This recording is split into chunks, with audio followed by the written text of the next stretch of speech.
Today we're playing Sherlock Holmes versus Jack the Ripper. It's the first time I ever played this game. It's the first time I ever played any, I was going to say Shakespeare.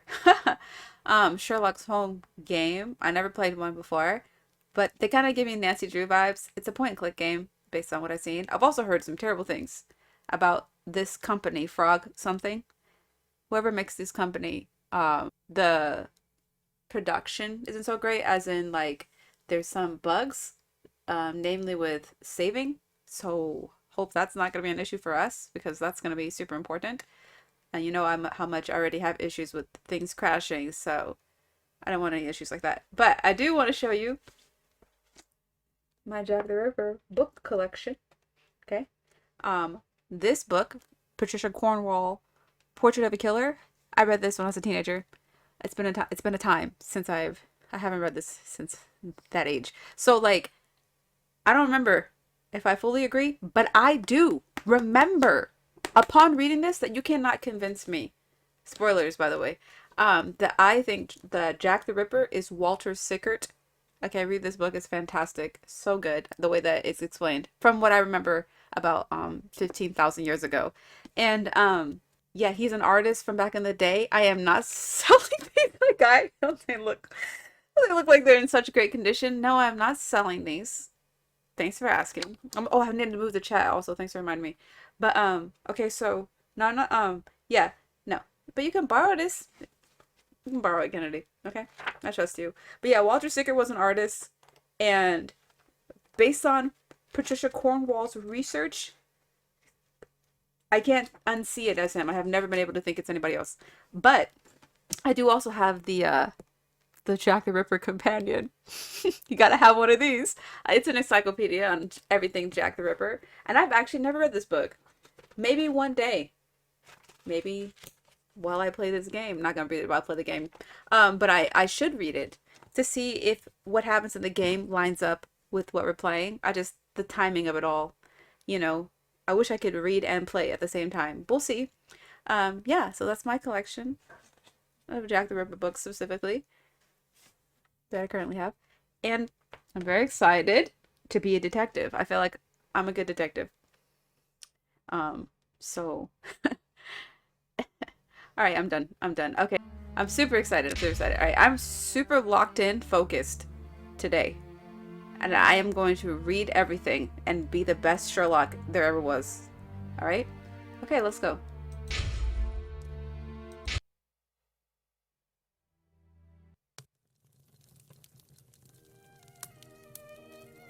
This is my kind of music. Quick fun fact. In the name of my health and yours, Holmes, Psych. stop smoking so much. There is more fog in our apartment than in the street. Is it first person? You are right, Watson, but this evening is never ending, and I have nothing to do but make smoke rings. A more amusing pastime would suit better, but my doctor is against it. Perhaps a little tune on the violin. My heart is not in it tonight, Watson. Have you noticed how this cigarette burns? Would you not say it is like a life being consumed? How many lives will end tonight in London? How many crimes will be committed within the life of a single cigarette? Oh.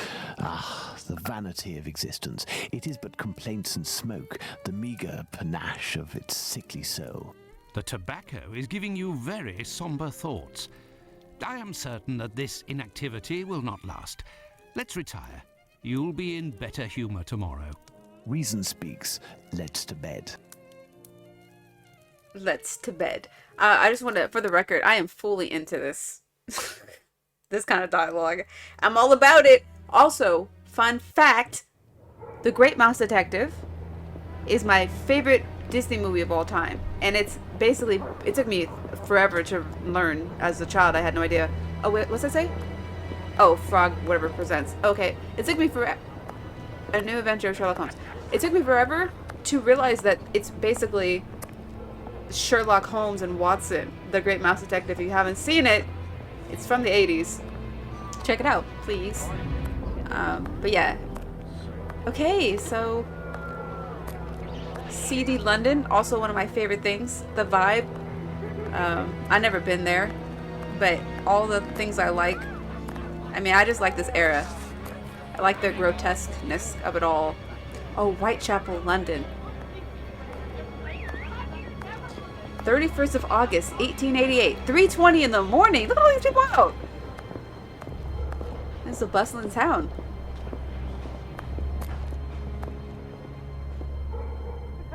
Oh, we're gonna see the murder? Oh, we're gonna see it. Should look up who his first victim is in my book. Okay. Come this way, my lovely. We'll have a right good time. Wait, let me help you. Oh, it's my hair that pleases you.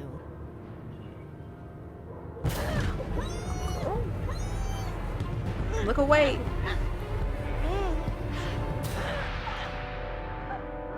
Now, based on what I've read, I'm not sure he strangled his victims. Also, you know, it takes like, unless he was hitting like a really good pressure point or something, you cannot just choke someone out like that. It takes like 4 minutes, according to my research. And I just watch crime shows. That's why I know that. Okay. Alright. It must be really foggy. Baker Street, September 1st, 1888, 9:35 The a.m. news is the as next dark day. as the sky, Holmes. An inquest has been opened into the murder of a poor woman in the East End. The unfortunate girl was discovered last night, lying in the street, still warm. The murderer was filled with an incredible savagery. Oh, the article gave me shivers down my spine. The inspectors in charge of the case don't seem to have even the slightest lead. A similar murder took place less than a month ago. Ah, love. A romantic walk, a kiss in the moonlight, a polite refusal, a terrible anger, and a hanging. This area of Whitechapel is a disgrace to London. The government should take serious note of what is going on there. Whitechapel? This woman was found in Whitechapel? Yes, indeed. Bucks Row, to be specific. Then it was not a question of romance, but of commerce. Unless these women actually take pleasure in the vice, the female nature is completely... Holmes, do you hear yourself? A woman is dead under unspeakable circumstances. No less than any other, she was a human and one of Her Majesty's subjects. None of these streetwalkers of which you speak have any other way to survive but by selling their bodies. You know as well as I that our era is not a gentle one, and these women don't have much to look forward to.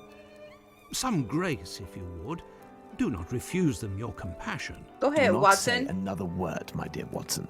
We shall leave immediately for Whitechapel. To the scene of the crime? No, I think it would be better to arrive there a bit later once night has fallen. At the moment, the spot will be overrun by police officers and spectators. It would be impossible to investigate properly. Then where are we going, Holmes? The best thing to do would be to head to the police station and attempt to get a copy of the preliminary reports. But the article in the Star seemed quite complete to me.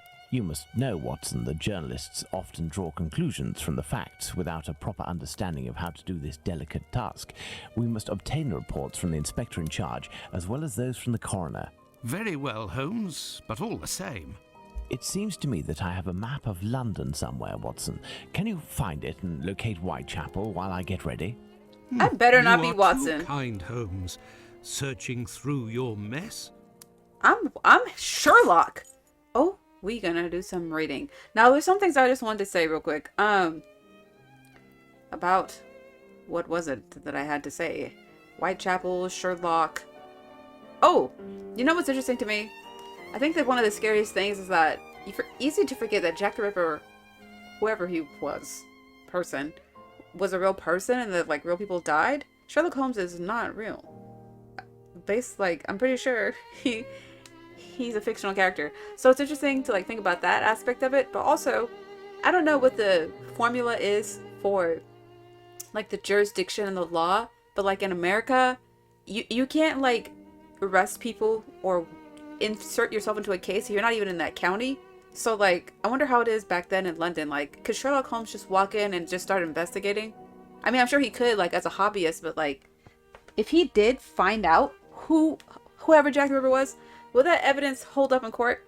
These are the questions that I have. All right, The Star, London, Saturday, December 1st, 1888.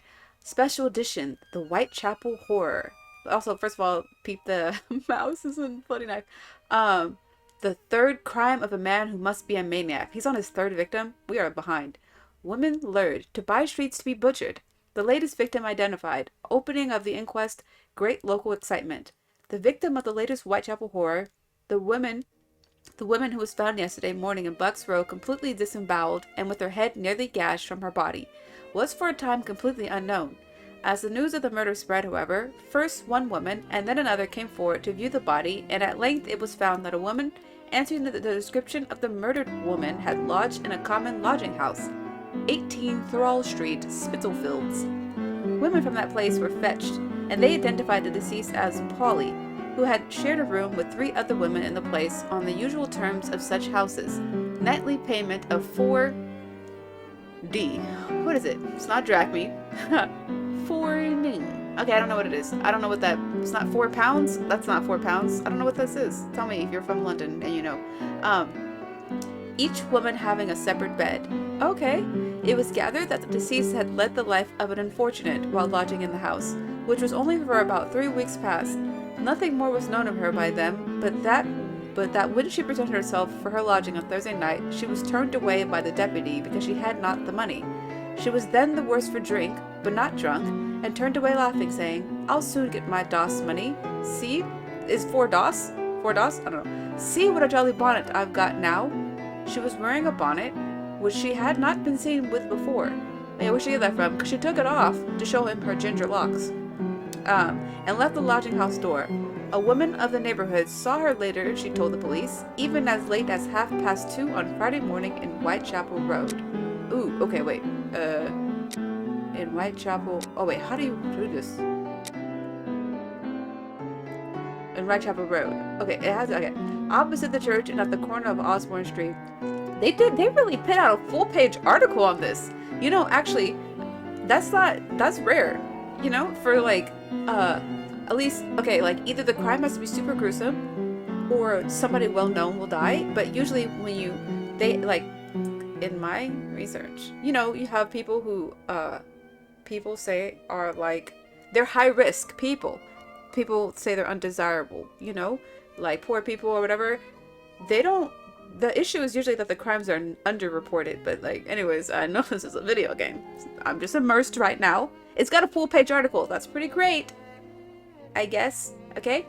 Opposite the corner. Okay. She was found past a house in Whitechapel Road, opposite the church, and at the corner of Osborne Street. And at 3:45, she was found within 500 yards of the spot murdered. The people of the lodging house knew her as Polly, but about 7:30 last evening, a woman named Marianne Monk, at present an inmate of Lambeth Workhouse, was taken to the mortuary and identified the body as that of Marianne Nichols. Also called Polly Nichols. She knew her, she said, as they were inmates of the Lambeth Workhouse together in April and May last, the deceased having been passed there from another workhouse. On May 12th, according to Monk, Nichols left the workhouse to take a situation as servant at Ingleside Wandsworth Common. It afterwards became known that Nichols betrayed her trust as domestic servant by stealing £3 from her employer and absconding. From that time she had been wandering about. Monk met her, she said, about 6 weeks ago. It afterwards became known that Nichols betrayed her trust as domestic servant by stealing £3 from her employer and absconding. From that time she had been wandering about. Monk met her, she said, about 6 weeks ago when herself out of the workhouse and shrank with her. She was sure the deceased was Polly Nichols, and having twice viewed the features as the body lay in a shell, maintained her opinion. There is a terrible significant similarity between this ghastly crime and the 2 mysterious murders of women which have occurred in the same district within the last 3 months. In each case, the victim has been a woman of abandoned character. Each crime has been committed in the dark hours of the morning, and more important still, as pointing to one man, and that man a maniac, being the culprit. Each murder has been accompanied by hideous mutilation. In the second case, that of the woman Martha Turner, it will be remembered, that no fewer than 30 stabs were inflicted. See, we read about this in Patricia's book. What is it even called? I forgot what it's called. Portrait of a Killer. Because whenever I read about Jack the Ripper, I didn't realize there was a murder before the Marianne Nichols murder, which I think started the whole thing. And it was like they considered it his first murder because he stabbed her so many times, or that he maybe knew her. Because usually, if it's overkill, you might know them or you're experimenting because it's your first murder. Okay? Alright. The scene of this murder was George Yard, a place appropriately known locally as the slaughterhouse. As in both other cases, there was in this not the slightest clue to the murderer. No one was known to have any motive for causing the woman's death. She was parted from her husband and had lived with a man named Turner, but the searching coroner's inquiry revealed nothing connecting either with the crime. It was fancied that some of her many wounds had been caused by a bayonet, okay, and she was said to have been seen with a soldier shortly before her death. A bayonet? 30 times? Because bayonets are like long, and like that's just, I just feel like that's kind of awkward. Some soldiers were paraded at the tower, and one was said to have been identified by a policeman as having been waiting about George Yard just about the time of the murder. But nothing came of it. The first murder, which, strangely enough, did not rouse much interest, was committed in Osborne Street. The woman in that case was alive when discovered, but unconscious, and she died in the hospital without recovering her senses. Consequently, she was unable to whisper a word to put the police on the track of her fiendish assailant, and her murder has remained a mystery. All three crimes have been committed within a very small radius. Each of the ill-lighted thoroughfares to which the women were decoyed to be foully butchered are off turnings from Whitechapel Road, and all are within half a mile. The fact that these three tragedies have been committed within such a limited area and are so strangely alike in their details is forcing on all minds the conviction that they are the work of some cool, cunning man with a mania for murder. There was no new light thrown on the case this morning. At 9 o'clock, the body of deceased was removed from the mortuary to an improvised operating room on the premises, and Dr. Ralph Llewellyn, right, made a post-mortem examination. The object of the examination was to determine, if possible, the order in which the various cuts were made. It is evident from the cuts in the throat that the head was bent back by the murderer before the knife was used. Whether the other mutilation took place before or after death remains to be settled, as also the position in which the woman lay when the deed was done. There are several questions of this kind which may throw light on the case, notably the small quantity of blood at the place where she was found, and the fact that there must have been much of it somewhere else. At present, clues to the murder are entirely lacking, and the location of the place where the deed was done was the first point necessary to establish. Excuse me, I'm gonna need a lot of water reading these articles. Okay, something else. Okay, that was really cool. I really like that. That was a well-written article, I have to say. I feel like we got a lot of details, especially if you're not familiar with these cases. You also should watch, it's not a documentary, but it's a great movie. It's called From Hell. Johnny Depp's in it. He plays a guy who is trying to find Jack the Ripper. It's about Jack the Ripper. It's a great movie. In fact, I need to rewatch it because I think it does a good job at the details and like the whole point. Okay, I got a lot to say, so let's move along. Okay, so we read this. That's our first thing. So what's all this stuff? Let's see. Okay, we got absolutely nothing in our bag. Dialogues. Oh my gosh. So if we want to if I miss something, I mean, that's different. We can go back and be like, oh, I blacked out, and I'll reread whatever we talked about. That's fascinating. Okay, documents, is that notes? We don't have any notes yet. Map. I can't even click on map. I'm gonna assume that we don't have a map. First person perspective. Oh, you can control Dr. Watson to move in the game. Just left click on the destination you want to reach. Double click will make him run. Do I have to be in this? Oh, third person. I'm Watson? Wait a second. I'm Watson? Like, no offense, but if you think I want to be Watson, you're... Okay, good. In this game, you can change your playing perspective at will. I see my face is blocking the words. I'm sorry. Press R key or middle mouse button to switch to first person mode. I mean, you guys tell me. When you watch this back, we can do a mixture. Do you prefer first or whatever? Actually, honestly, like, I usually don't like first person, but How am I gonna move around?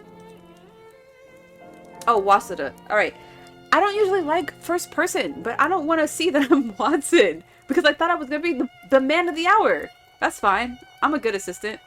Anyways, I like first person more and more because can we get those tutorials from behind my head? You can really see the details. You know I'm all about this. Like, look at these curtains. Very nice. Okay, let's see. I forgot what he asked me to do. I said I'm a good assistant. I don't really care, honestly. I want to see everything he has. Very cool. I just love the Victorian era. I just love all the medicalness. The Adventure of the Dancing Men. I remember it well. Okay, so now if I look at it like this, will it highlight that? Yeah, you can't even... The Adventure of the Dancing Men. I remember it well. Press space button for a dynamic help and see all accessible items from your current position. Oh, you can use this button from both respective modes. Okay, we're getting the tutorial. That's good. You can't even see. If I'm Watson, I can't even see like that. So it's better to play like this, I think. Okay. Holmes's experiment table. It's the experiment table, everybody. That's all he has to say. But oh my gosh. Are these bullet holes? VR? That's what I'm seeing. The Queen's initials done in bullet holes. Good old Holmes. I don't know who the Queen is. Victoria, whatever. I don't know who she is. I don't know the royalties. Oh, that's some wine? Well, well. Holmes has received some French champagne. With a card. A gift from a young admirer. Signed, Raoul d'Andrecy.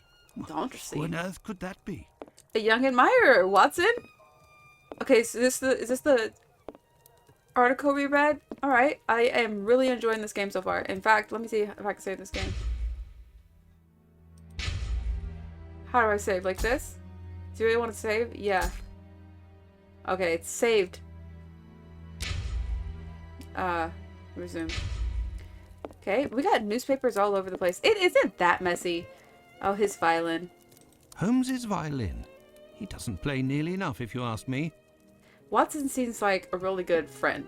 Like, a really good, like, oh my gosh, look at these books. Now I've got books like this too. I'm a book fiend, but I'm not allowed to collect them right now. Treaty on Cornish, the Celtic dialect of Cornwall. And here, medieval pottery. How can Holmes possibly read such things? Medieval pottery, I would have a book like that, absolutely. I love the medieval times too. Okay, we're not leaving, Watson. Whose shoe is this? Okay, wait, let's look around. Holmes uses this old Persian slipper to hold his pipe tobacco. Who's this man? Who are you? Colonel Gordon, during the last adventure of the resident patient. Okay. Oh, this looks nice. Switzerland, a charming country. Perhaps Holmes and I shall investigate one day. Perhaps. Okay, ooh, a knife. This is how Holmes stores his post. Thank goodness his clients don't see this. It's not that bad. Alright, what's this? Spit bucket? This is the coal bucket in which Holmes keeps his cigars. What a funny idea. Alright. What are we even... I forgot what we're looking for, but... I know Watson will find it. We can't go through this door. Oh, we can. What's this? This must be... We need a map. We don't have one, Watson. There's a lot of doors. I don't want to walk out and go to the wrong one. I want to go through all the doors. You know? I don't want the cutscene. But look at this painting. It's cool. Looks like... Oh, it's the 4 Horsemen of the Apocalypse. That is cool. Scary, though. You know? Look at that. I only know Pestilence. I don't know what the other ones' names are. Okay, Oh, we got a map! A map of London. At last. Let's see. The district of Whitechapel. Okay, is this it? It's just this one tiny area? I mean, look at all of London, you know? Okay, here's Whitechapel. Is this us? Oh, that's the police station. I don't even think we live here. Oh, is that where we have to go? I found the map, Holmes, and I was able to locate the Whitechapel police station. Congratulations, Watson. Come, the game is afoot. You can read the article to me on the way. No, I didn't want to. Oh, maybe we can come back to his house. We did not finish exploring. We have Whitechapel. arrived, Watson. 11:50 a.m. Whitechapel. Not very bright. and 2 what hours after. Cold. Brr, a typical London morning. Come, Watson, let's find this police station. I want to go back to your house, dude. You control Sherlock Holmes. Okay, now I'm the man. I am the him. But I want to forget Sherlock. I want to Watson. I want to go back to my house. What's up, Watson? This is so funny to me. Watson! Then quickly, let's get to the police station. Am I taller than him? Like, look at this angle. Watson! Drip down. I love the shades of gray. Okay, I don't know how to look at my map. They didn't teach me that. Oh, yes they did. Oh, I want to go back home! That's gonna haunt me. I hope we can go back. Alright, we just have a map. So... Okay, Watson? Wait, I didn't look at where we are. Okay, so... Okay, where are we on the map? I see the police station. There's no like you are here kind of thing. So... They just expect me to know where the police... Oh, it's... it's right in front of me. Okay, so you absolutely know... Oh, wait. Excuse me, sir. Excuse me, my good man. What are you looking for? Chicks, opium, girl, sailor? Is that it? I have nothing to ask.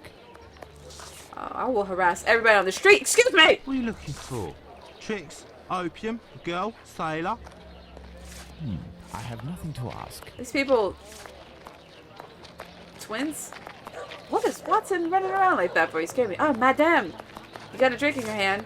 It's a little early. It's 11:50 in the morning. Can I talk to you? Pardon me, but can you give me some information? Come, please. It's quick and it don't cost much. And I'm cold. I'm gonna pray for you.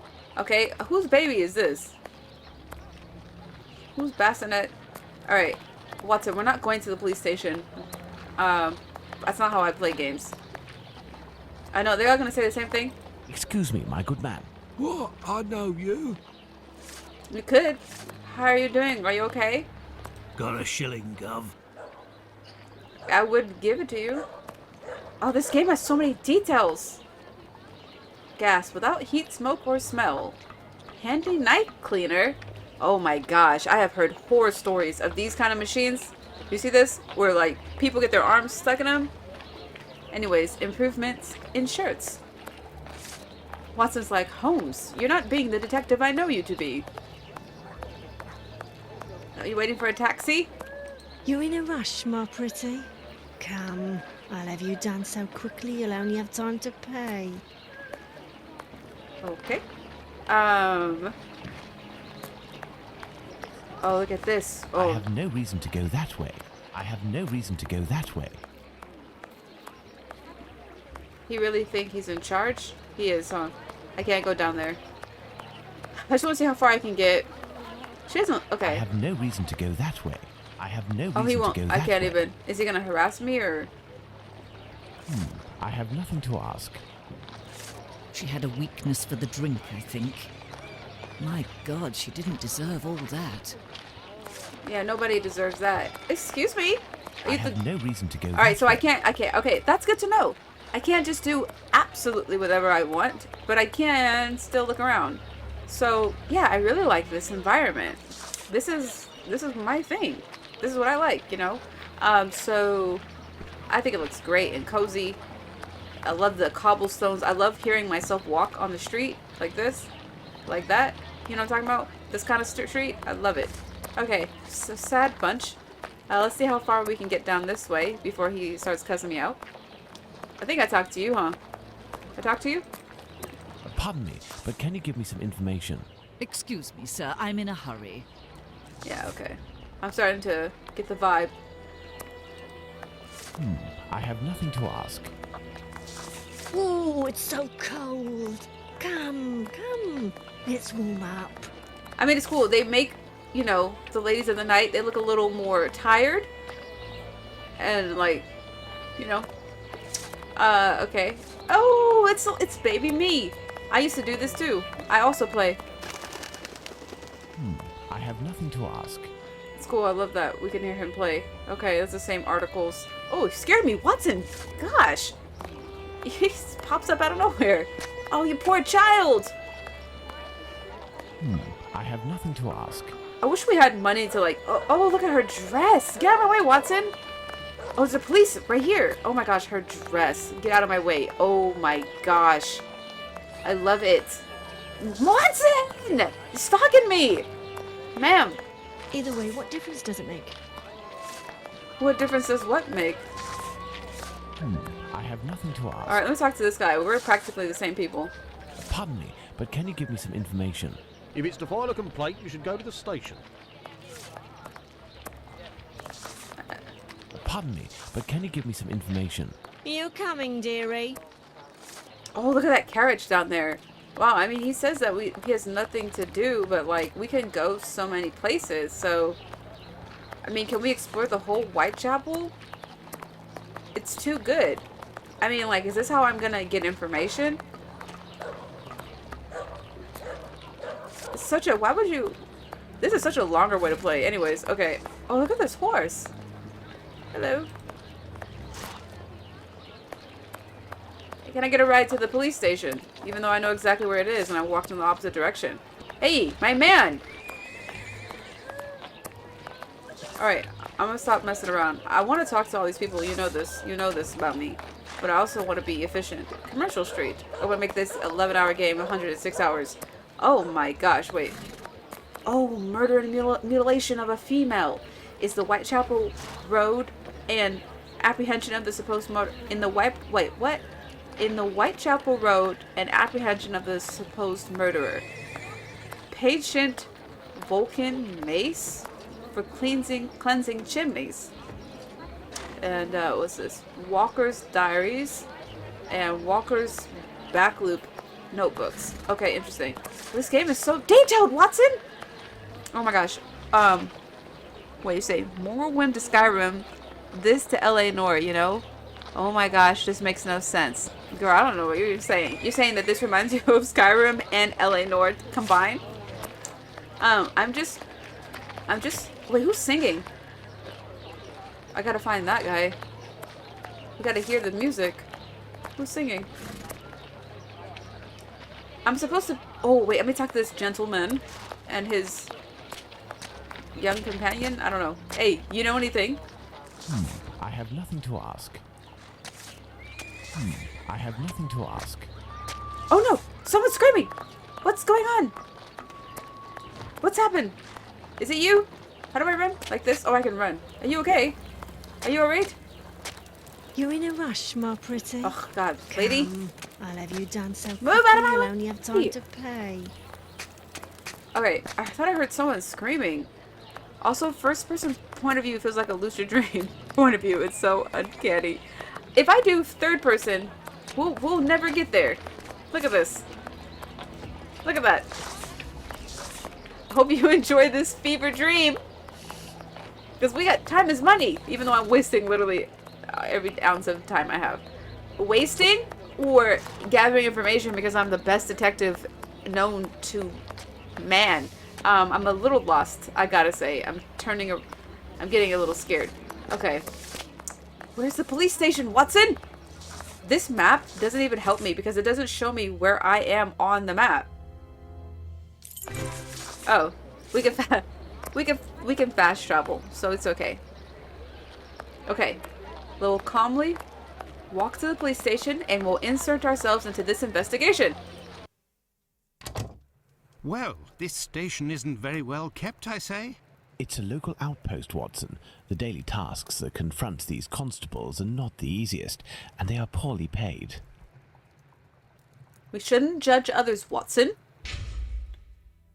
lest we be judged. I mean, I personally like it.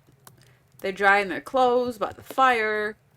You know, they've got their shoes being dried. It looks cozy.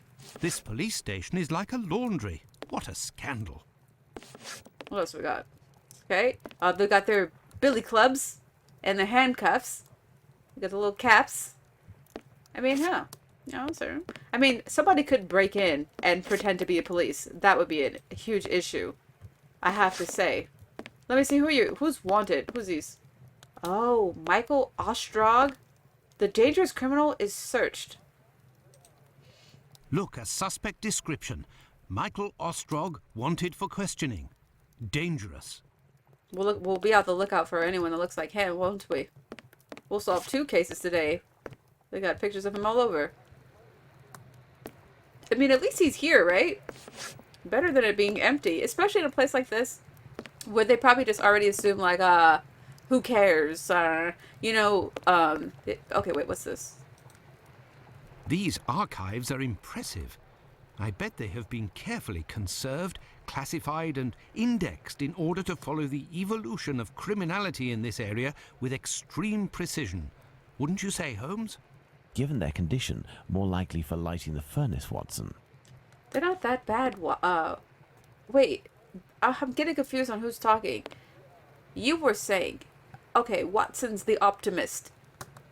Holmes is the pessimist. Got you. That's all I need to know. What if I just walk in? Oh, I can. Oh my gosh. Alright, let me talk to him. Because I'm professional. Gentlemen, welcome. Hello, I would like to speak with the Chief Inspector, if you please. Constable Humphreys here. I am the only one in at the moment. What do you want with the chief? My name is Sherlock Holmes. I am... Sherlock Holmes? The detective that I read about in the papers? Well, that's a treat, that is. I'm famous. You come about the Buck Road case, have you? Indeed. We... Not at all. We were just passing by chance. You say that there was a crime recently. You don't know? You must be the only folk in London who haven't heard. It won't be long until you find the culprit, no doubt. Nothing is less certain. Suspects 0. Clues 0. It's not good for us, especially not in this district. Okay, ooh, what's this? Is this something we can talk to him about? Listen, this isn't what I came here for, but if I can be of service, in a confidential capacity, of course, if you can entrust me with a copy of the preliminary reports, I could study them and return later with my conclusions. It's just that these are official documents. I can't take a decision like that without the inspectors. The sooner we know the facts in the file, the sooner we can be of help, my friend. Yeah. So, if you are Sherlock Holmes, you can find anything, isn't that true? With your magnifying glass, footprints. My performance is often embellished by my biographer. Ah, good. Good. I will give you the reports, but could you do me a small favour first? During my rounds, I dropped a leather folder containing some papers. Nothing of importance, Oh, but it's fetch a quest? big mistake. I would go looking for it myself, but I am stuck here on duty. I must have lost it near the seedy boarding house not far from here. Left when you leave the courtyard and left again in the lane. Left. Perhaps you could go, ask around. But it's probably long gone. And how long you been sitting here and it's been missing? We shall see what we can do.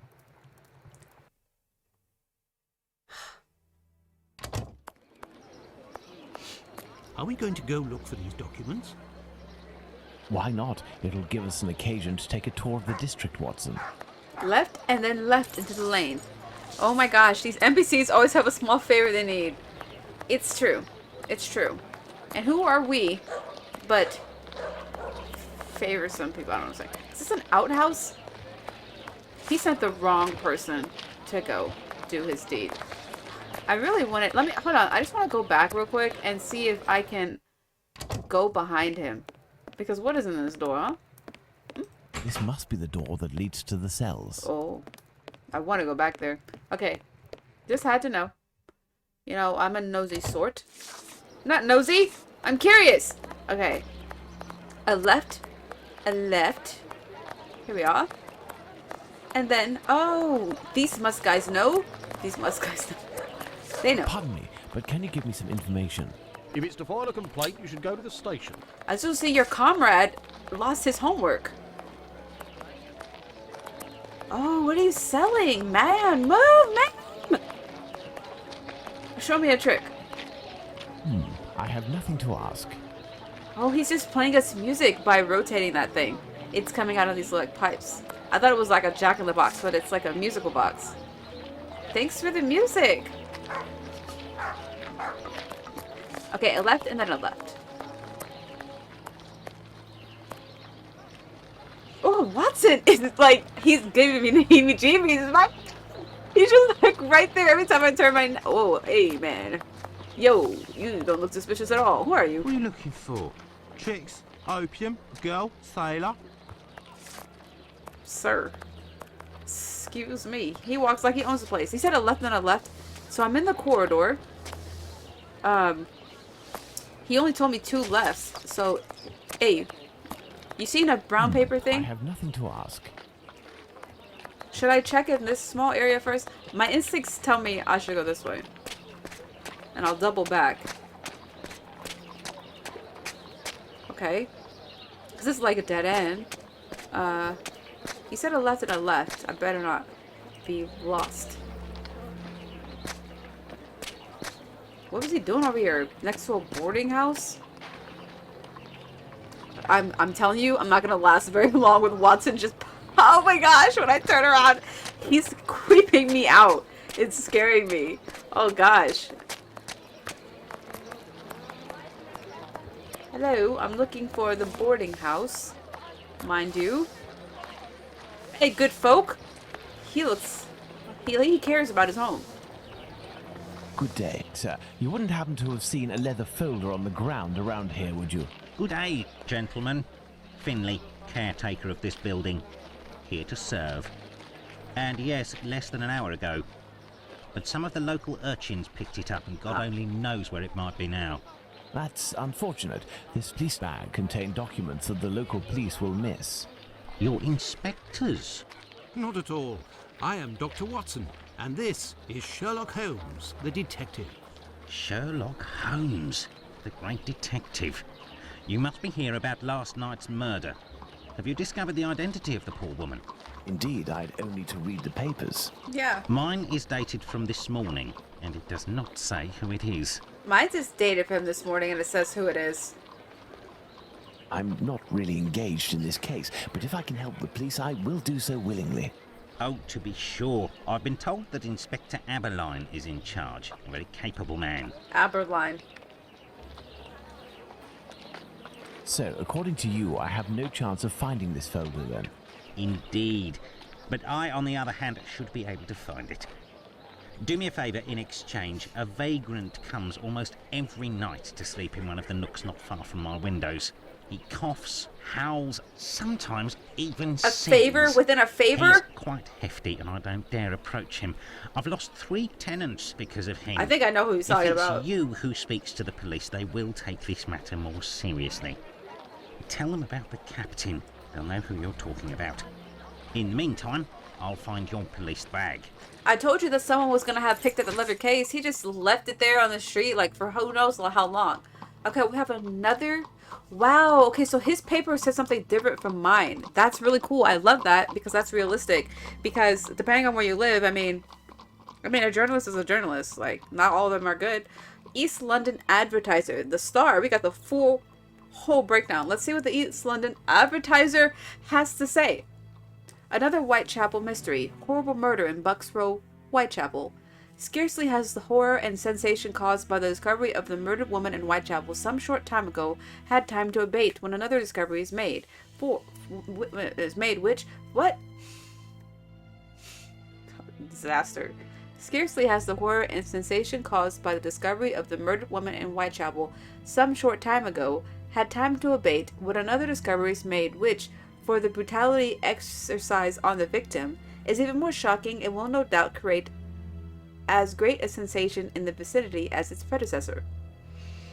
The affair up to the present is enveloped in complete mystery, and the police have as of yet no evidence to trace the perpetrators of the horrible deed.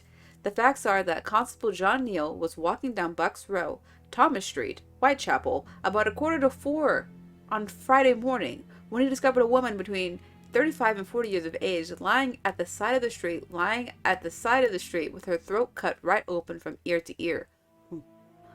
The instrument with which the deed was done traversing the throat from left to right. Wait, he left the instruments there? The wound was about 2 inches wide and blood was flowing profusely. She was discovered to be lying in a pool of blood. She was immediately conveyed to the Whitechapel mortuary when it was found that beside the wound in the throat, the lower part of the abdomen was completely ripped open, with the bowels protruding. The wound extends nearly to her breast and must have been infected with a large knife. Dang, do newspapers be having all these kind of details? Because usually you can't, like the cops will like leave certain details out so that like they can use that evidence later to catch the murderer or something like that. But this is very specific. As the corpse lies in the mortuary, it presents a ghastly sight. The victim seems to be didn't I not read this? Okay, as the corpse lies in the mortuary, it presents a ghastly sight. The victim seems to be between 35 and 40 years of age and measures 5 feet 2 inches in height, 1 inch taller than me. The hands are bruised and bear evidence of having engaged in a severe struggle. There is the impression of a ring having been worn on one of the deceased's fingers, but there is nothing to show that it had been wrenched from her in a struggle. Some of the front teeth have also been knocked out, and the face is bruised on both cheeks and very much discolored. Deceased wore a rough brown ulster with large buttons in front. Her clothes are torn and cut up in several places, bearing evidence of the ferocity with which the murder was committed. The only way by which the police can prosecute an inquiry at present is by finding someone who can identify the deceased, and then, if possible, trace those in company she was last seen. It might just be a whole nother murder, but in Bucks Row, naturally, the greatest excitement prevails, and several persons in the neighborhood state that an affray occurred shortly after midnight, but no screams are heard, nor anything beyond what might have been considered evidence of an ordinary brawl. In any case, the police unfortunately will have great difficulty in bringing to justice the murderer of murders. The murderer of murderers. Great fire at the London warehouse. Okay, we have another thing. A fire broke out shortly. Okay, so see, that article was shorter, but it was very detailed. It had more physical evidence or like physical details than the first one. Just didn't say who she was. The other one was more like witness testimonies. Very interesting. A fire broke out shortly before 9 o'clock on Thursday night in one of the huge warehouses of the London warehouses. The warehouses were closed as usual at 4 in the afternoon, and there are then few persons except the night policemen and firemen left on the premises. At about 8:30, a smell of fire was noticed, and shortly afterwards there was an immense burst of flames from the top of one of the vast buildings right in the center of the warehouses. The volume of the fire was terrific, but at 9 o'clock the authorities of the fire brigade had heard nothing of the occurrence. Shortly afterwards, an alarm was given at the Whitechapel station, and the officials of the brigade instantly ordered every steamer to proceed to the scene, and the circulation of the news amongst the other stations caused steamers to be sent on from every district in London. On arrival of the engines, it was found that a fire of enormous strength was raging in the upper floors of a great building, about 150 yards long and half as broad. The flames could not have broken out in a more dangerous part of the warehouses than the site of this fire, the South Quay warehouses. They were crammed with colonial produce They were crammed with colonial produce in the upper floors and brandy and gin in the lower floors. That's alcohol. Through the great iron-barred windows, the fire could be seen raging like a furnace, and the enormous tongues of bluish and yellowish flames which constantly burst up with great roars pointed to the fact that spirits were aiding the progress of the flames. The scene at 10:30 was an imposing one. In the enormous warehouses, crammed with goods of incalculable value, with vast buildings on every side, and with great vessels on the wet warehouses, firemen, policemen, and dock officers were either watching or aiding in endeavoring to extinguish the fire, while an enormous crowd gathered round the great gates and gazed at the progress of the fire from a distance. Now, when was this murder committed? Because, okay, this was Saturday. Okay, they don't know exactly when they died, because I remember that one of the articles was saying like, oh, there was not a lot of blood, even though the crime was like excruciating, right? So like the theory is that Jack the Ripper would kidnap his people in a carriage and take them somewhere else and then drop them off like he had help, something like that. Was one theory, but my thing is like, maybe, I don't know when the murders actually took place, because Thursday, Friday, Saturday, that's kind of close. The fire is so large, who knows how long it took to take out. Did he say? It doesn't say. But because it could be a distraction, right? Okay. That's like, I almost burnt myself out just saying all that. Okay, so that's cool. That's what we got from that. We still have nothing. Wow, it really shows every single dialogue. Okay, so I have to go tell the police about this man that's singing outside Let's this go to guy's... the police station. Oh, excuse me. I have to go tell this man about whoever is sleeping outside of his police station. Okay, I'm so crazy right now. I've got to go to the police station to tell them that this guy doesn't want this man singing outside of his window. And if I do that, he's going to go find those street urchins and he's going to help me get the leather case back. It's a lot to be done. But I can do it because I'm Sherlock. Okay. Cool. Look at the water reflection. Can I see myself? I cannot. Alright. I'm going to help you. But not before looking around. Ugh. There's a lot of flies over here. What are you sweeping for? I mean, what is this? People probably use this as their bathroom, like, for real. Okay. I want to see if I can go upstairs real quick, because, you know, I gotta... Oh, Watson! Jump scare. Excuse me. Alright. So, this is like a boarding house.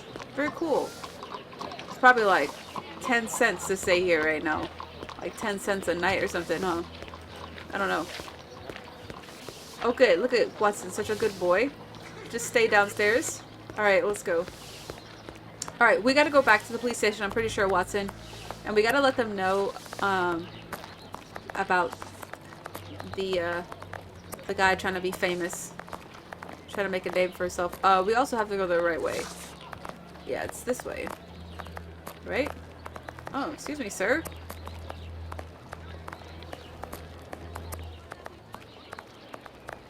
Okay. To the police station. To report a disturbance, a nuisance. A drunken disorderly. So, gentlemen, have you found my police bag? Almost. Not quite yet. Do you know a vagrant who goes by the name of the Captain? Captain? Yes, an old sailor, strong as a Turk and tattooed from head to toe. The drink has turned him into a derelict. He appears to be causing some problems for the caretaker of the building at the end of the street. What do you want us to do? Every night, stairwells, halls and porches become public dormitories, and people don't only come to sleep. I believe this man has a niece who puts him up sometimes. Her lodgings are in Commercial Street, right after the alley with the boarding house. You won't forget my folder, will you?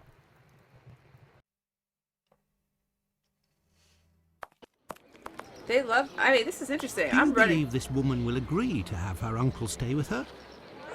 No idea. Oh well, let's go see her just He the probably same. forces her to or something. What I... Oh, is he alright? You okay, my man? Yeah, you're okay? Excuse me, my good man. Now time to chat. I've got business. Got it? You got it. I listen. Okay, so he said in the alley, or the whatever, right after where the boarding house is, right? So like, it's either in this lane, one of these houses, or it's in the, you know what? What do you say? Her lodgings are in Commercial Street, right after the alley with the boarding house. Okay, so that's the alley. So right after. Oh wait, Commercial Street. Okay. Is it this? No? Oh, I am on Commercial Street. There. Oh. This is where the niece of the captain must live. Madame. We're gonna shout from the window. We're gonna do it like this. Can I come upstairs? Alright, we're just gonna tell everybody your business. Good day, miss. Would you happen to be the niece of the man known as the Captain? Oh, yes, that would be me. What has he done this time? He isn't... Oh my God, I'm on my way. Alright, nice young lady. Miss, we have come to ask if you could have your uncle come live with you. He sleeps under the windows of a boarding house, causes the caretaker no Oh, I end see. of He problems. he doesn't live there yet. I've lodged him for a while, and he was the same here. My landlord made me kick him out. I'm ashamed, you know. I never should have, given the state of his health. He coughs day and night. Your uncle take care of your uncle? I'm not gonna tell her what to do. Miss, we have come to ask if you could have your... Oh, I have no choice. I've lodged. Okay, I have to tell her too. There might be a way to calm his cough. I am a doctor. I could examine him. He went to see a doctor at the clinic, but the medicine costs too much. I can hardly pay my rent. We will see to it. Where might your uncle be found? I don't know. He must be in the vicinity, but I don't know exactly where. This is really sad, actually. We will find him. I mean, like, Holmes, this is serious. Find an alcoholic in Whitechapel? A needle in a haystack would be easier. Come, dear doctor, let's trust to our lucky star. Moreover, we also have our informers, remember? Are you referring to those brats to whom you are always giving charity? Exactly, my secret police. Some of them must surely roam in this area. It suffices to find them. how am I gonna... Are they wearing red? Ah, they're just children? Okay, now... I was saying, like, it's pretty sad, like, the uncle has a cough, he has an illness. It keeps people up so bad that, you know, like, they kick him out. Now he's out on the street getting drunk and depressed, and he's disturbing everybody. Okay, so... And he can't afford his medicine. Sad. Alright, now... Okay, let's see. My secret police is a child.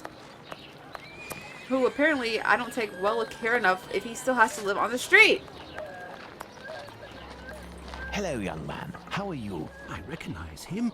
It's the lad who sells newspapers, who is always calling outside our windows at Baker Street early in the morning. Hello, Mr. Holmes. It's a treat to see you again. What can I do? I'd like to know about the captain, good Would man. you happen to know an old sailor who goes by the name of the captain? A poor man who hits the bottle a bit hard. Of course, Mr. Holmes. He's there at the end of the street. Round to the left he is. But be careful. He can be a tough customer, that one. Very good, my young man. The doctor will give you a little something. Watson? Huh? I say, Holmes? Is he always such a skinflint with you, Mr. Holmes? Well, thanks to you, Mr. Holmes. Anytime you need me. I don't like the feeling that we're using these kids. Oh, yeah, okay. Oh, Batty Street? Batty Street. Alright, he said down to the left, right? Am I getting turned around? Alright, that's the aunt's house. He said down... Man, it's really actually great that they let you keep the dialogue, because I am not remembering. Looking for a drunk man. Wherever could he be? I know that he said he's a big guy, so... Didn't he say he was a big guy? I can hear someone coughing more than is Literally natural right there on the for him. ground. Yes, Watson. The poor man cannot be too far away. He's literally on the street. Let's be kind. It'd be cool if they gave us more dialogue options, but you know, we just started day one. Alright.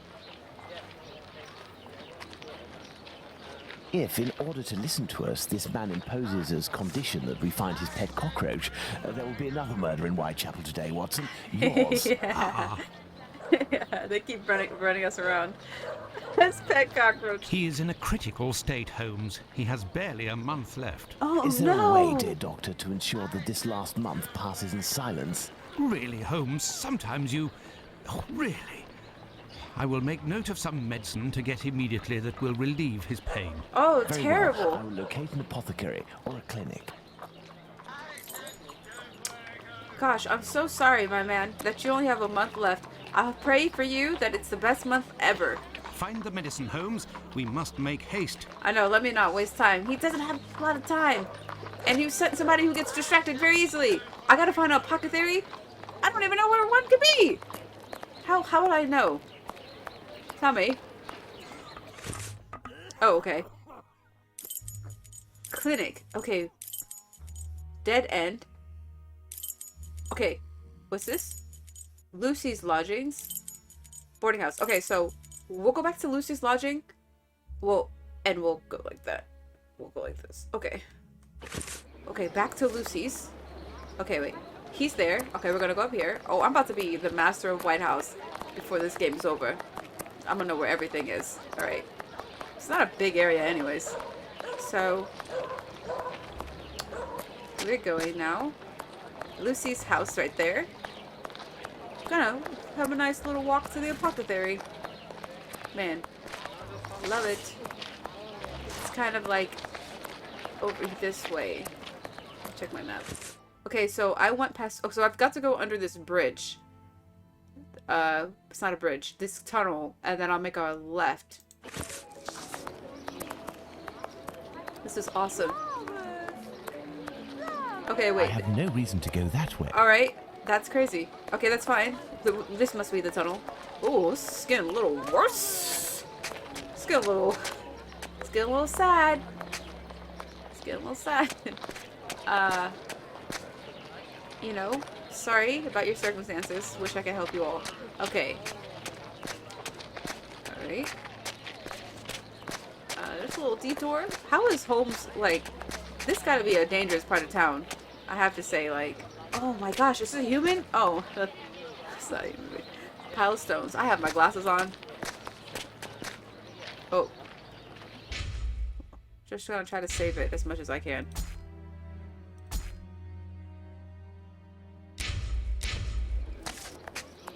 You one of my sea urchins? Okay, oh wait. Oh, she's praying. That's good. Oh, look at this beautiful park. I mean, what? Gosh, Holmes don't let me do anything I want. Alright. Man, it's starting to look like very cemetery-esque. What's this? Okay. Oh, this is the Whitechapel Street. Oh, goodness. Is this... Whitechapel Street. This is it. This is the place. Look at that church. Wait. St. Mary's Whitechapel Church worship Sundays 9:30 and 11 a.m., 6 p.m., Wednesdays at 6:30 p.m., Bible Fellowship Sundays 8 a.m., 9:30 and 11 a.m. Huh. I love it. Okay, I want to investigate that church, but I need to find... This guy only has a certain amount of time. Oh, dispensary. It's gotta be where they do things. This building is a clinic. Yeah, it's a big clinic. Wow. Nice. Okay, I know he has only a month to live, but can I just look around a little bit? This cool. This game's pretty straightforward so far. I can dig it. Oh, look, see. Silk and alpaca umbrellas on Fox's Paragon frames. Really cool. See, the Victorian era, they were coming up with all kinds of stuff. You know what I mean? They were just trying stuff out. Riding habits, riding hats and veils. Ladies' riding trousers, Lindsay habits for little girls. W.D. Taylor, 53 Baker Street. Ah, Basildon Baker Street. You see what I'm talking about? That is from The Great Mouse Detective. Okay? Alright. Trainers. First class Temperance Hotel. 6 to 9 Bridgewater Square. Barbican, London. Visitors to London. Okay. Alright. Oh. Oh. Okay, no patients. Very surprising, but maybe it's because they can't afford to stay here, huh, doctor? I'm gonna look around before I talk to him. Let's see. Is that cigarettes? Oh no, those are syringes. Syringes. Oh, this bed looks freshly used. Oh, let's see. This is his first do no harm. What is this? Can't really see that. Okay. We're doing a lot of first do no harm stuff lately. Okay, alright. Maybe that's probably like what the patient's sick with, like hospital records like that. Hello, doctor. I need your finest cough medicine. Good day, sir. Dr. Gibbons. You aren't from around these parts. Indeed, Doctor. It is for someone from your neighbourhood that I am here, though. His doctor asked that I acquire some medicine on his behalf.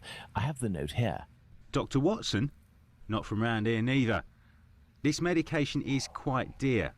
Certain documents are necessary to obtain them for free. Spare change? I'm gonna give him, what, a quarter? I don't have it. You'll have to accept my spare change. Will it be enough? Enough to relieve your patient for a month. Would you like me to make this prescription available after that time? According to Dr. Watson, that won't be necessary. The possibility of a recovery? A definitive one, yes. Well, maybe There, we should, sir. just as a fail-safe. Oh yeah, where has everyone gone? Where have all the cowboys gone? It's rather quiet here. An unusual chain of events. The majority of the people hereabouts went out last night to see the great fire at the warehouse. Oh, last The night. patients that I was minding and my staff were no exception. The former were dramatically healed, and the latter ended up sick. And with the murder last night, Most of the people who weren't working wandered over to the scene of the crime. Their little aches and pains will wait until tonight or tomorrow. A squalid murder, it would seem. Just like what this area has become. It's very interesting because, I mean, if I'm not above faking an illness if I have to live outside. You know, people got to do what they got to do. Plus, you live outside anyways, it really increases your chances of getting sick. So maybe the majority of his patients were just like looking for somewhere warm to sleep. I don't do what you got to do, you know? But, so the fire started on Thursday. Such a big fire that it probably was absolutely still blazing on Friday, which would be a distraction for the murder and all that good stuff. Okay, I got a blanket as well because it's freezing and it's raining here and it's so immersive because you know it's cold as ice in London during this time, and yeah, it's like I'm really there. Okay, I love it. I love it. Okay, let's go. My thanks, Doctor. Not at all. So we just paid for a month's worth of cough syrup. Yes? Can I help you? No, you can't. Okay, cool. Sorry to disturb you. Just wanted to see. What you got over here? I like how nobody minds when I just go through their stuff. I'm so used to in games, like, you can't be back there. What are you doing? Okay, so, we've got the... Oh, can we look at it? This is our first item. Medicine.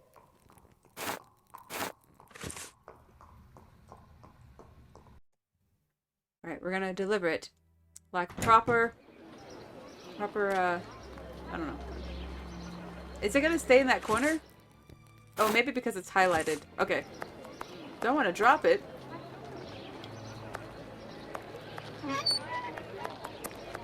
Alright, this is great. So we'll just... Oh, I forget I can run. It's like that stroll we were taking. Oh my goodness, he's tall. Alright. Let's not get her turned around here. It's the last place I want to be lost. I can't believe there's an Assassin's Creed game that takes place during this time. I can't wait to play it. Oh, okay. Oh, flowers! I'd like one flower. I am listening, me lord. I'd like one flower. They're very beautiful. I have no reason to go that I'm way. turning around. It was just a big dramatic turn. Okay, back to the alley. See, I'm already learning this place. Okay. Here he is. I've got your medicine. Uncle, I don't know what your name is. George, what's your name? Don't you worry. I got just what you need. Just what the doctor ordered. Here is the medication, Watson. Is our man movable? He should be able to stand in a few minutes and will no longer be suffering from his cough before long. Consider the affair resolved. Accompany him to his niece's while I return to the boarding house, and then join me at the police station. Let's return to the boarding house. Okay. Let's return to the boarding house. We say, hey, we found that guy who's been singing outside your home. He was just dying. No big deal. He was singing his heart out because he's got nothing to lose, you know? But we gave him some medicine and he won't be bothering you anymore. Did you get my pamphlet? I have good news for you, Mr. Finley. We have sent a captain to stay with a relative, and he shouldn't bother you for a while. I also have some good news. I have your police bag. He does look like Thank you. Hero. I bid you good day. I keep thinking it's him. It was nothing. Tell me, one of my wife's friends lost... Another day, Finley. Another day. Yeah, what do you think I am? Let's go to the police station. Thanks, Finley. To the police station, Watson.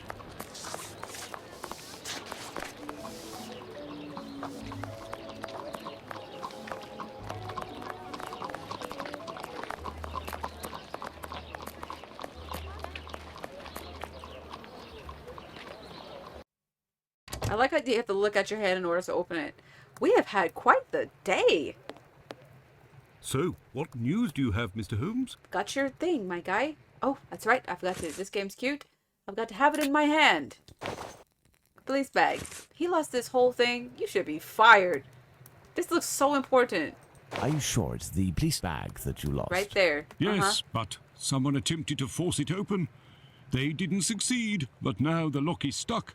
Perhaps you could... Let's see. Is this our first puzzle for real?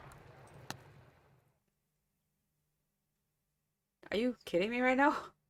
You want to tell me the combination of your own bag? What are you talking about, dude? Has he lost his mind?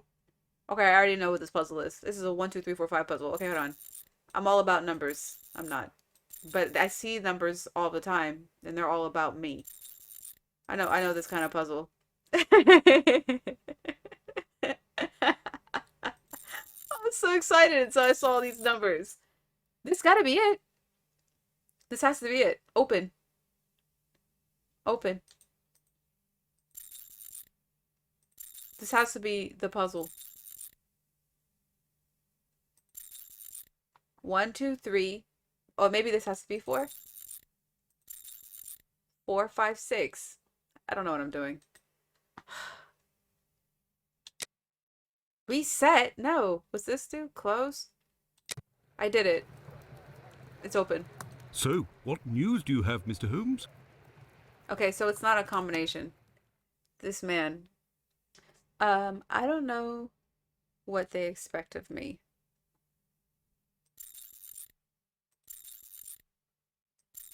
I can't even understand this puzzle. Okay, so I can move the numbers like this.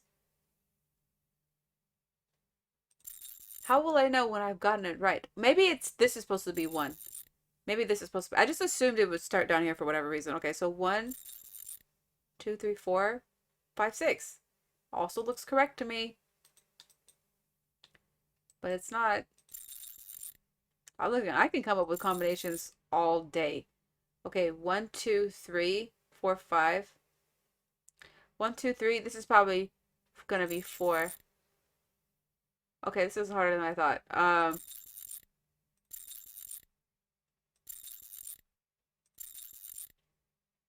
Okay, let me just take my time here. Really think about it. No hints for real, my guy. Maybe if I press space? No. No hints. Okay. They were like, ah, you having fun running around the street? Don't forget what kind of game this is. Don't let your guard down.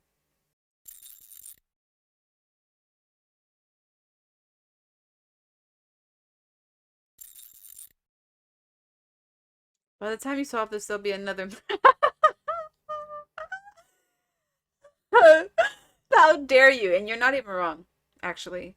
There will absolutely be another murder by the time I even solve this. We're gonna get it, though. Okay? Because we don't have a choice. We're Sherlock. All done. What was A that? big thank you, Mr. Holmes. That was Think nothing of it, completely my on friend. accident. 1, 2, 3, 4, 5, 6. See? Just have to think to get it just like that. I was doing it. Murder. What murder solved? I mean, what am I even saying now? Big brain, large, absolutely massive skull to hold my ginormous brain. Okay, let's go. Reports. So, the reports. Why don't you wait till the inspectors get back? You would certainly learn more. If I wanted to meet the inspectors, I would have done so. So, give me the preliminary reports, and above all, do not mention my visit to anyone. Is that clear? Oh, he doesn't Sure, want us to if that's know. what you want. Here are the reports. Thank you. All right, we're about to get into the nitty gritty. We've read 2 articles.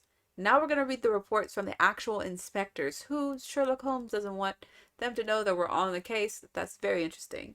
Maybe because he already suspects that it could be a higher up. I'm telling you, they have their police uniforms strewn about all over the place. Anyone could come in and be like, and wear those. Okay. Preliminary reports of the death of Polly Nichols. August 34th, 1881. That is Friday, when the big fire was still raging. Couldn't, what did you say? Dude, the police are so useless in every game. Couldn't even open his own suitcase. You know, you're not wrong. I'm a witness. I'm a witness to this. I did have to open his own suitcase. I feel like he didn't even try, honestly. You know, I feel like he's just happy to have a job. That's fine, but it's not gonna solve this murder. All right. Autopsy report by Dr. Henry Llewellyn, surgeon. Oh, this is the autopsy report. So it's just a report of the death. Okay. Her throat this is less, I'm reading this already, and this is less detailed than what we read at that East London Advertiser. Her throat had been cut from left to right, two distinct cuts being on the left side, the windpipe, gullet, and spinal cord being cut through. I mean, that is a severing. That is a severing, dude. A bruise apparently of a thumb being on the lower right jaw. Also one on the left cheek. Is it also a thumbprint on the left cheek or just a fingerprint? Because it could be like this, you know? Because this don't make sense. Okay, the abdomen had been cut open from the center of the bottom of the ribs. Center of the bottom of the ribs. Okay. The along right what? Center of the bottom of the ribs, the along right side. I don't know how you tried to write that down. Under the pelvis. Okay, so we cut from the center of the bottom of the ribs along the right side, under the pelvis, to the left of the stomach. There, the wound was jagged. The omentum, okay, or coating of the stomach, was also cut in several places, and two small stabs on private parts, apparently done with a strong bladed knife, supposed to have been done by some left-handed person, death being almost instantaneous. I'm gonna say the cause of death is this, you know? That probably would do it. Very interesting. Sounds like the murderer tried to cut her in half. Yeah, based on my knowledge of the cases in real life, he did do some damage to the body. Like, you know? And in some cases, I think there was one case where it was so bad that she was in half. I can't completely remember because it's been a long time actually since I read about this. We still on our first murder. Okay, so that's what we know. Do we have any notes? We don't have any notes. All right, we got that though.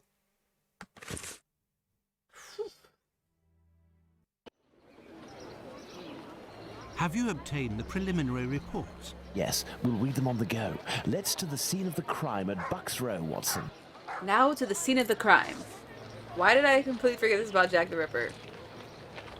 I mean, probably because I was playing this game like I'm a tourist, just visiting London. Yeah. I almost asked you what case you were talking about. That's fine. Not everybody knows. Not everybody knows about this guy. This infamous guy. We have to go to the scene of the crime, which is in Whitechapel. Clinic. Scene of Polly Nichols' murder. Let's go. To the scene of the crime! You think Watson's running behind me? Look at him, he is! Oh goodness, Watson, you're kind of cute. Okay, let's go.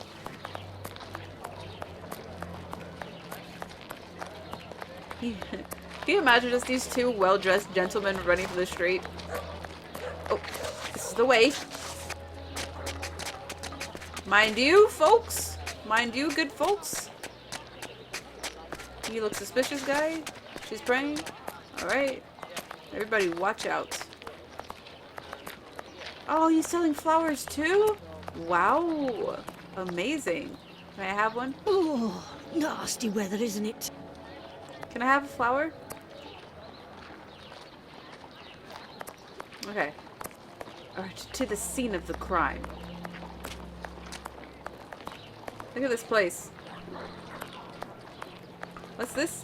Ooh, what is this operation? You're a butcher? Oh, of human or animal? Come, my lord, a little coin. Oi! Butcher. S. Fletcher. Meat and poultry. It's kind of interesting that meat is separate from poultry. Hey, you look different. Pardon me, but can you give me some information? Misery is a terrible thing. That is information. Thank you. I agree. Misery is a terrible thing. Now, is this not the alley? I'm thinking it is. This is the clinic, and this is the butcher's house. So Patty was murdered right here. That's what I'm looking at, right? Bucks Row. Yeah, Bucks Row, in this alleyway. said because of salmonella. That's why poultry is. Is that really why? Are you just being cheeky? Is that why poultry is different than meat? Okay. There's people But what still are all these here. people doing here, Holmes? Apparently, they came to see the scene of the crime. What about us? Aren't we going to see it? We will return this evening, Watson. The circumstances should be ideal for carrying out our little experiments.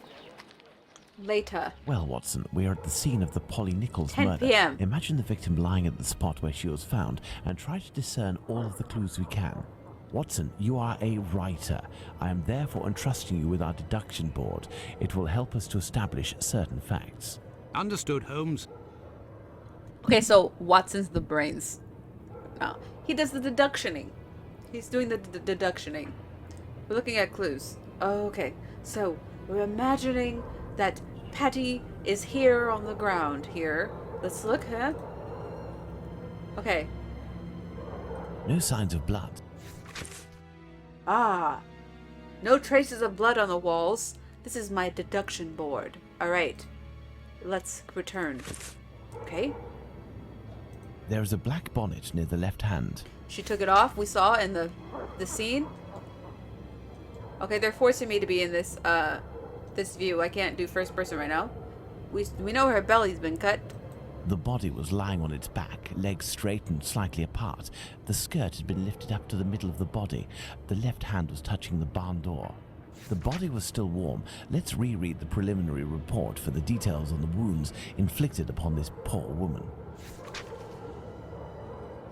Let's look at this poor woman more closely. Oh, this is great. I love this. Okay. Wow. This is, they made it look definitely, it would have not looked like this. This is the moderate version of what the description read. Are we not investigating? Oh, do I need to hold this? Oh! I do. Rest in peace. The tongue is swollen. Ah, we're getting really... Oh my gosh, we're really getting details. Okay, I don't see any pechia in the eye. Do you know what that is? That's when the blood vessels in the eye are like super pronounced in red to show that you've been strangled. I'm not saying it. Are you saying it, Holmes? He's not saying it either, okay? Oh, she got a bruise on her cheek. Oh my gosh, the detail. There's a bruise on the left cheek. It says it in the report. Oh, and right here, they said the thumbprint on this right lower jaw. There's a bruise at the level of the right maxilla. Okay, okay, here's the... The throat was slit from left to right. There are 2 incisions. Interesting. Why not a clean cut? A small pool of blood, 6 inches in diameter. Not a lot of blood. Oh, she's got her shirt ripped. A small pool of blood. Alright, he doesn't care about that. Okay, can we scroll down, or... Is there anything else? Am I missing something? I don't want to miss anything. I mean, she was cut in pieces. So, are we only investigating this? The tongue is swollen. I mean... Okay. Can we investigate her The body tummy? was still warm. What else can we deduce? No Oh, marks on the ground. The ground is muddy. ground is muddy. No marks on the ground. The ground is muddy. Alright. Alright. I think I investigated everything. Okay, let's deduce. Alright, no traces of blood on the wall. This must... Well, yeah. Can we fit it? What are we doing here? We're deducing!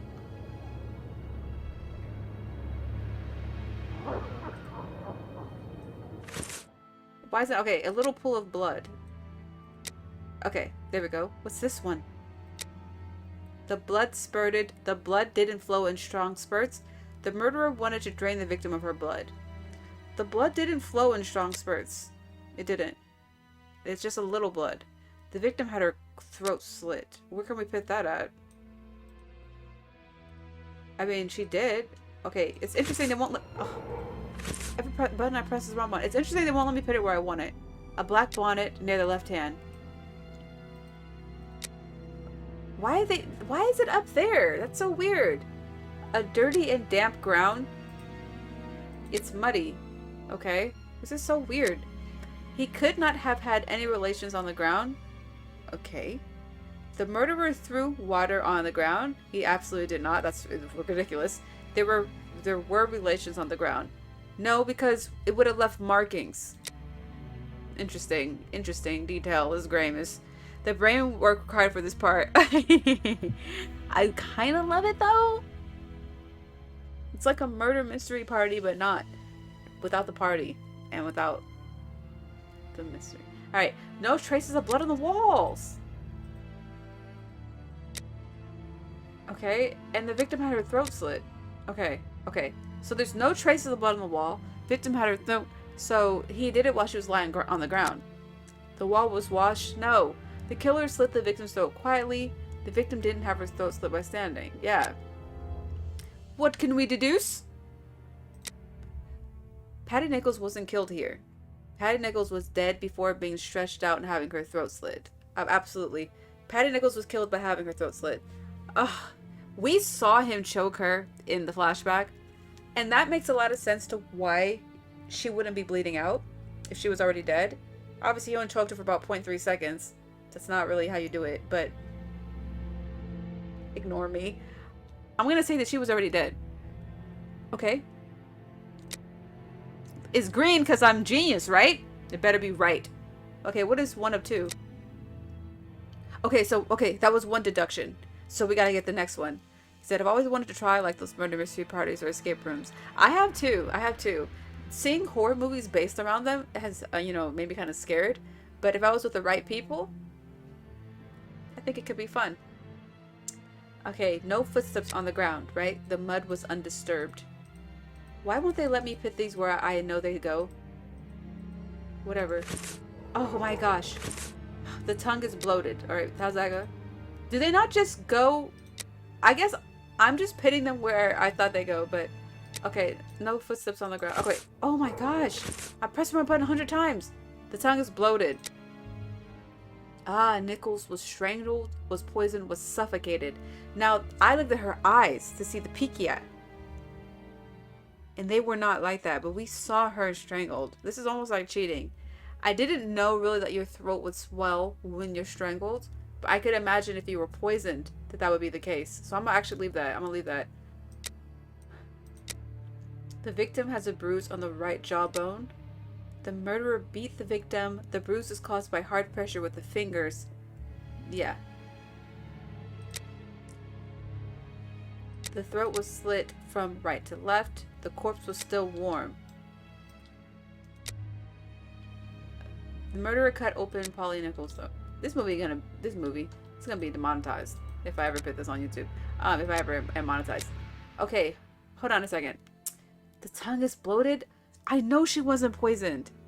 But I have a hard time feeling that, like, I don't know about this. So I'm gonna say we know that she was strangled. Alright, what's this then? Alright, the victim was dumped. The murderer warmed the victim up. The victim wasn't dragged. Yeah, she wasn't dragged. Okay. Patty Nichols. Murder took place in the daytime on the premises. It took place here. Alright. I've deducted. Watson has deducted. What is this?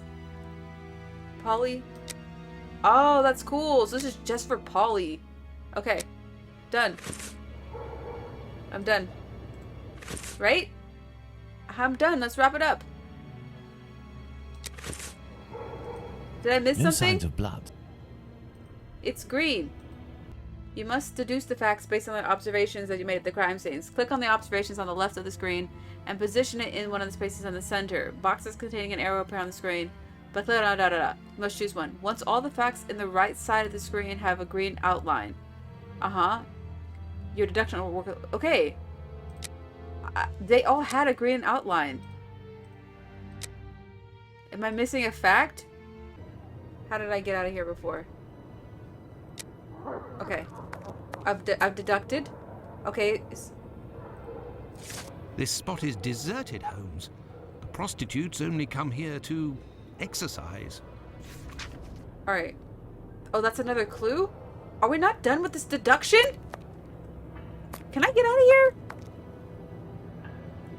I'm pressing the wrong button. It's all me. I'm literally not even pressing the feet button. Okay, that was a clue. Here's another clue. This spot is deserted, Holmes. The prostitutes only come here to exercise. Alright, I've deducted, but... Alright. Oh, there's more. There's more clues. There is only one streetlight lit on this street, Watson, and this spot is particularly poorly lit. Well, Watson, we have found all of the possible clues, I think, but we will now attempt to recreate the scene of the murder.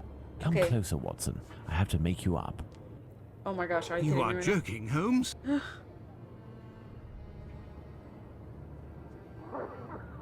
I feel ridiculous, Holmes. He really did, too. He said, this is how you died. Now, Watson, come and stand here in front of me. You shall play the role of the poor woman and I shall play that of the murderer.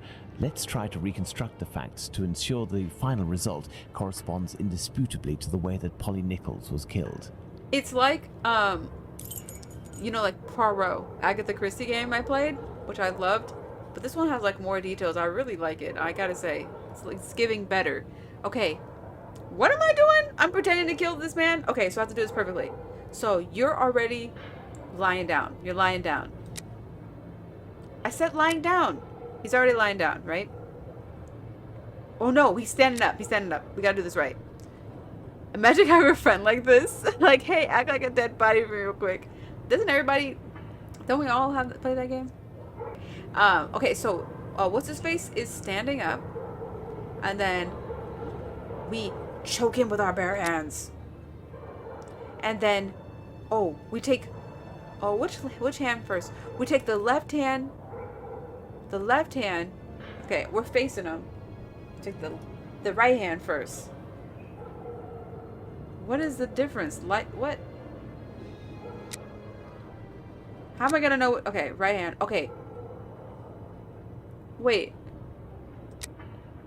We strangled her first, though. And then next stomach? Okay, so we're talking about her already being on the ground? Because that's not the whole story. Okay, it's already on the ground. We've got... I'm so confused. I'm confused about what they want me to do. Oh, that's right. He's left-handed. Oh my gosh. Thank you, Kennedy. But wait a second. Why are we already on the ground? We're missing the strangling. Whatever. Fine. He's using a knife with his left hand. And first he cuts the neck. And then, what is this? Jack's position. Jack is definitely on top of her like this. Alright, play. The murderer had enough room to inflict the wounds to the neck, and these wounds suggest the left hand was used. Ah. Okay. Next.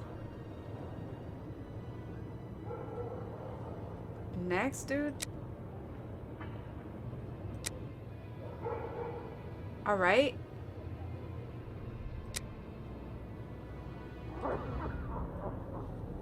Oh, this is cool. What the heck? This game is something else. Alright, so... The murderer had enough room to inflict the wounds to the neck, and these wounds suggest the left hand was used. This game is so detailed. This is something. Alright, but okay, so we figured it out. Alright, reenact Jack the Ripper's actions to determine how his victim was killed. The icons on the bottom screen will help you to choose the position of the victim, played by Dr. Watson, and the different possible actions of the killer, represented by Sherlock Holmes. From left to right, the icons...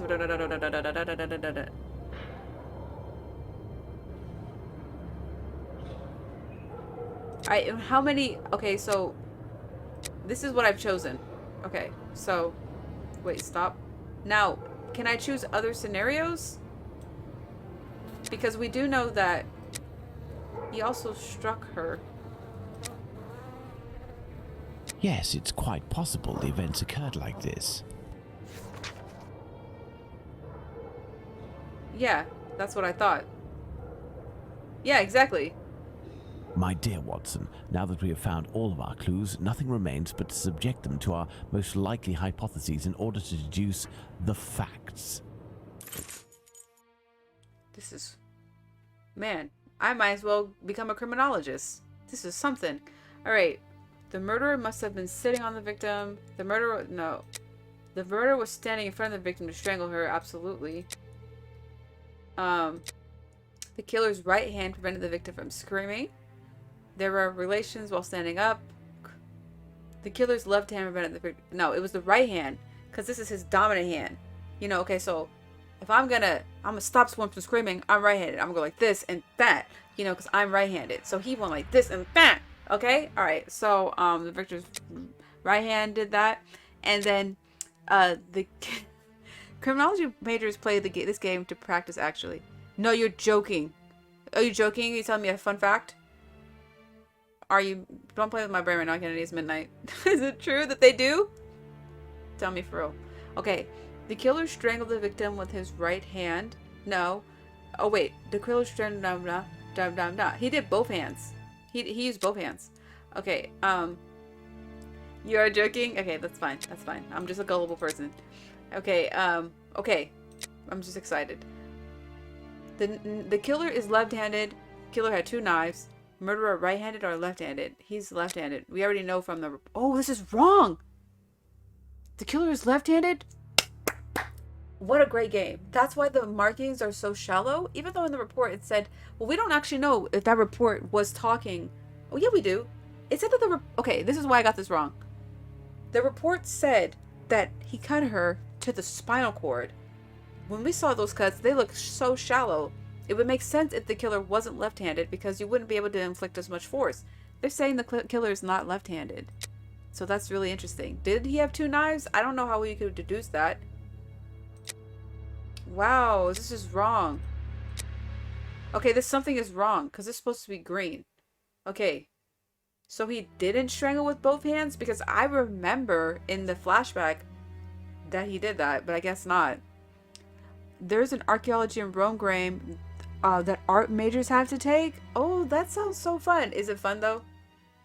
Because sometimes those kind of games can be misleading. So wait. So... Okay, so he silenced her then with the... He silenced her with the right hand and he strangled with his left then. That's what I'm thinking? Because he is left-handed, right? Okay, we're getting this wrong. We're getting this wrong. Alright, let me see what this is. The killer is a big man, is a strong man, is a woman. I think he's a strong man. Alright. We gotta figure this out. Big man? Oh my gosh. Okay, wait. Because he stabbed him with the left hand, but according to the game, we don't know. He could be ambidextrous. Alright. And I had it as strong man. That was my first guess. So, that was tricky. Okay? Alright? First day as a detective on the job, but we'll get better. We'll get better, Watson. Can we go home? What are we doing, Holmes? Well, I feel like we're done. We deduced. We deducted. We can leave. It gives you so much freedom, it doesn't even say like, okay, you just have to, I guess you just have to go home.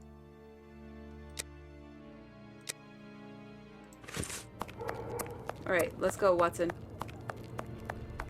Pretty sure we can leave now. I have no reason to go that way. Is that not home? Oh, I didn't even see this. Wow. Oh, gosh. You've really got to be a detective for real? Poorly lit street. The prostitutes only go down this street to exercise. Alright. The victim was holding her bonnet in hand at the time of the murder. We know that. The bonnet was already on the ground. The victim wasn't cold. Nah, she was holding it in her hand. Okay, and then the victim was asking for alms. The victim wasn't afraid. The victim collected the bonnet from the ground. She wasn't afraid. She was seeing a client. You know? Nichols wasn't cautious. Didn't have a bonnet. Had her bonnet in her hand and was ready to exercise. Well, I can say she wasn't cautious, but she, you know. The Okay. victim was most probably dead before being laid down. Once the heart stopped, gravity drained the body slowly, not in a heavy spurt that would have stained half the street. Thank you, Holmes. I understand why you told me not to change clothes. Do you realize that our behavior didn't alarm anyone? The victim's ordeal was even more discreet. By acting in silence, we have confirmed something. The crime definitely took place here. The victim and her murderer were able to come here without making any noise, and afterwards the murder took place without the slightest cry being uttered. Come, Watson, let's go home. We have spent far too long in this sinister alley. Oh, And why would so, my dear Watson, the 8:02 day and night a.m. which we passed in Whitechapel were September enlightening, 2nd. weren't they? An adventure that I most certainly will never relate. To be in the skin of that poor woman. I prefer not to speak of it further. But have we really learned anything about the murderer? Obviously a man, given the necessary strength. We have little to go on, at least no more than the police. But in my opinion, Inspector Aberline has a trick or two up his sleeve. No, I want to talk about the facts and what we can draw from them. We know where the crime was committed and under what conditions. I would like to ask you about the possible motives for the crime. According to you, Watson, what could have pushed the murderer to act in such a way? According to me, Watson, what could have been the possible motives of the crime? I don't think revenge or theft. I think pure madness. How do we pin that? Yes, madness. Black magic. Very interesting. The victim suffered horrible mutilations. I mean, yeah. Homicidal insanity, Holmes. It is indubitable that the man who did this to Polly Nichols is not of his full senses. Did the Ripper even have a motive? No. I mean, he wrote letters, right, to the detectives in real life, and it was always kind of about like taunting them. I think he just wanted the attention, and he like just was gonna keep going. You know what I mean? I don't remember him saying like, "Oh, I want to clean up these streets." You know, it wasn't like that. It wasn't that kind of a villain arc or anything like that. I think he was just some people have that predilection. Like Carnage, okay, from Spider-Man, they just want to cause chaos, destruction, pain, and suffering. Okay, so, I mean, I don't think it's any of these other things. Credible motive, even if it's a field that Sherlock doesn't know. What? The victim was an occasional prostitute without family or ties. The victim lived in misery. Resentment can lead to irreparable acts. I don't think it's Well, we are still missing certain information in order to finish this investigation, Watson. Well, what are you trying to say? You're trying to say that I didn't do a good job? That I have to keep doing the motives? Because I don't think it's any of these other motives. I really don't, but let's play your game. Let's play your game. No. Resentment can lead to irreparable acts. Resentment. Oh, like that she's of a lady of the night? The victim lived in misery? Where would I even pit these? Homicidal insanity, Holmes. It is indubitable.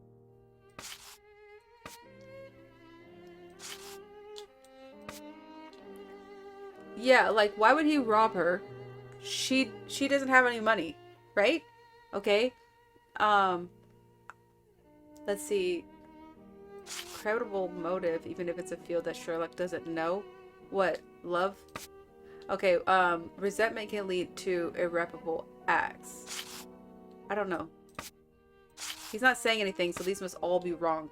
Is how I am interpreting it. Well, we are still missing certain information. Yeah, he is. You don't like what I had to say. Okay. Okay. The brain is slowly losing. I started really strong, but it's hidden that it's the next day. So the brain is like dwindling. Revenge equals resentment. Yeah, that's why I got a college student in the chat. Shout out to all the college students. Revenge, Holmes? Revenge could be a possible motive, but with one small reservation. We have reason to believe that the victim considered her murderer to be a typical client. Thank you, Kennedy. You think I did work today? Good work today. Thank you, Kennedy. Appreciate you. Okay. Resentment. They kind of line up. They all tear the same. Black magic? They all I'm say not the same. terribly interested in the occult or black magic. Let's give the benefit of the doubt to this motive. Well, this wouldn't. Oh, wait, this is missing. Wait a second. Madness. I accidentally, this goes here. I forgot this goes here. Okay, Homicidal it's starting to make instinct. more sense. I kind of understand now. Okay, the victim lived in misery. Theft, perhaps. She has no I money. have a hard time believing that someone would attack poor Polly so fiercely just to rob her of a few coins. A personal drama. Love can certainly lead to many a drama, but we have to consider the fact that the victim didn't know her attacker. Yeah. This looks pretty right to me. Righto, Shakespeare boy. Shakespeare. I'm gonna keep calling him that. Sherlock's. Well, we are still missing certain What are we information missing? in order. Watson! I mean, what could have been the possible motives of the crime? I guess it could have been revenge. Okay? Could it be black magic? He's taking these, he's opening them up. But that's pretty gruesome. It could still be love. He could hate her job. Their options are endless. You could argue any of these. We don't even have enough information. A personal drama. Love can certainly lead Isn't this to the many a first drama, case too? What but is he we have to expecting? I consider know. the fact that the victim didn't know her attacker. That's why I don't think it's a motive, Sherlock. I think black magic could still be a motive. Couldn't have been theft. She has no money. It could have been revenge. Elementary. Very well, Watson. Those are my top I think choices we've anyways. exhausted the topic. Take a rest and we'll speak again later. Ah, it would seem that the investigation is advancing, 10:45 Holmes. p.m. Yesterday's Star said It's already that a September suspect 7th. is in the hands of the police, a man with a rather sinister reputation. I was about to join you in your optimistic outlook until you informed me that the good news came from the press, Watson. But surely they wouldn't invent the fact that the police are holding a suspect, or the acts that are attributed to him. You will have an exact answer to these two questions in less than 50 seconds, Watson. Pardon? Enter, Inspector. Are we clairvoyant? Good day. This must be the guy on the case. The main guy. Dear Watson, allow me to introduce Inspector Aberline, Inspector Dr. Watson. Inspector? To what do we owe the honour of your presence, Inspector? I heard that the two of you made your way to Whitechapel a few days ago. Your arrival, you are aware, coincides with a very serious affair which our police service is going to great lengths to solve and which is creating strong tensions in the area. Pardon me, but haven't you arrested someone? A certain Leather Apron? Absolutely not. The man who hides behind this name is indeed being actively searched for by the force. Besides, nothing at the moment suggests that he is the Bucks Row murderer. There, you've been enlightened, Watson. Now it is our turn to answer Inspector Aberline's questions. Indeed. I will be brief and precise. Do you intend to investigate this case, or have you already started? It is to Already be of started. service to a friend that I went to Whitechapel. We did, out of curiosity, familiarise ourselves with the preliminary reports, and we made our way to the scene of the crime. Our conclusions are slim, as are the clues. Having not been officially appointed by a client, I believe that my intervention in this business will end there. Very well. To be frank, you take the weight off my shoulders by distancing yourself from the case. Our image isn't very good, to say nothing of what the press puts us through. Thus, if overnight they found out that you were on the case, people would turn against us. And they would pester me, overwhelm me, and finally make me out to be responsible for the inevitable failure such a scenario entails. Neither you nor I wish for this to happen. I know that your time is precious, Inspector. I will send you a note regarding my conclusions shortly. With pleasure. Gentlemen? I lightweight blacked Do out you during the think that he conversation. will find the murderer? The chances are slim to non-existent. It is 7 days now, short of a confession from the murderer himself. And you will not go further? You heard the Inspector, Watson. My presence in Whitechapel would hinder, which doesn't mean that we will drop the case. How is that? The Inspector spoke of me, but not of us. It is you, Watson, who will lead the investigation tonight. It is you who will bring to the police station the little note that I will write regarding our conclusions. Despite the late hour, there is nothing to stop you from making inquiries about this famous leather apron while you are there. I'm not trying to go out at night. It's creepy. You control Dr. Watson. Alright, this is very... Oh my goodness. This is very interesting. Okay. What? I'm trying to see how much left I have in me. I'm not actually tired. Okay, the Star London, but Kennedy, you have school tomorrow. So prepare to go to bed. Thank you. I love you so much. The Star London, Thursday, September 6, 1888. Well, there's something I wanted to say about this. One, I want to do better. I'll do. Two, what do we know so far? I mean, I wasn't really listening to what he said. I guess I can look at the dialogue again. But we were talking to Aberline's visit. He doesn't want me involved in the case. What do you say? I help him by not being in the case. And because they already don't look good to the public. And if I'm there, people are going to think, I guess, he's incompetent. So I guess, like, we're kind of doing a nice thing by kind of removing ourselves, sort of. Oh, we have notes. Oh, that's so cool. Okay, wait. I'm going to read our notes first. Bucks Row, night of September 1st and the 2nd, 1888. Murder of Polly Nichols. Observation. One would say that the ground was washed, but not the walls. The corpse was on its back, the legs straight and slightly spread, the left hand was touching the stable door. A small pool of blood 6 inches in diameter was flowing in the gutter. We already went over these. It'll help. Let's just drill this case into our brain. Okay, the skirt was raised up to the middle of the body, a black bonnet near the left hand. According to the reenactment of the events that we carried out with Watson, the victim didn't have her throat slit while standing. There would inevitably have been blood on the walls, and yet there wasn't any. There's no reason that the murderer placed himself to the side to strangle his victim. His grip would have been too imperfect and would have allowed this woman to scream. Strangulation from behind, and going behind her as a prelude to their commerce. The murderer grabbed his victim's throat with one hand. Wait, there's no reason that the murderer placed himself to the side to strangle his victim. His grip would have been too imperfect.